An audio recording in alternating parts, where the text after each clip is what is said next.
Mom guilt. People talk about this emotion like as if it's a negative or bad thing.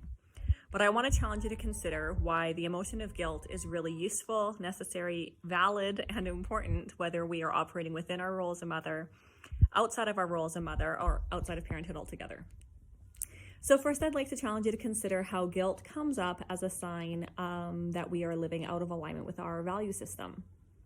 And when you start to use it as an information source, we might start to look at our guilt in a different way.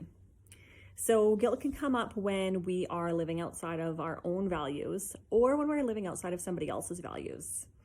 And if that's the case, then it's an opportunity to reflect on why this other person's value system matters so much to you.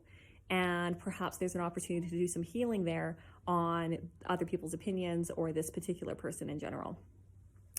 If the guilt comes up as a indication of your own value system, then it's an opportunity to dig deeper within yourself and consider why you're making the choices that you're making that are generating these feelings of guilt.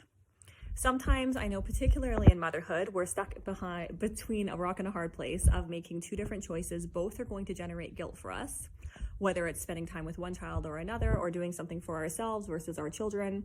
There could be so many different things that come up for us in our lives that to generate feelings of guilt. But either way, I don't think it's a feeling to ignore. I think it's one to welcome and to invite in for some more reflection and self-connection so we can understand ourselves better and understand the choices that we're making better.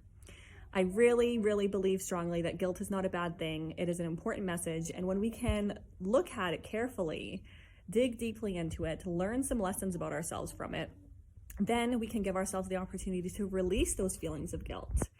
Alternatively, if we tell ourselves that guilt is something we shouldn't be feeling, or we shouldn't feel guilty over something, or guilt is just a part of being a mom and we don't actually ever assess it or try to understand ourselves better or ever try to really feel it, then it ends up getting suppressed, and then it could turn into more toxic guilt where it goes layer upon layer upon layer. That guilt can manifest into feelings of anger and rage. It can come out sideways all over the place and lead to us continuing to make choices that are out of alignment with our value system. So please take a moment to just consider what your guilt might be telling you, and you might learn something useful about yourself.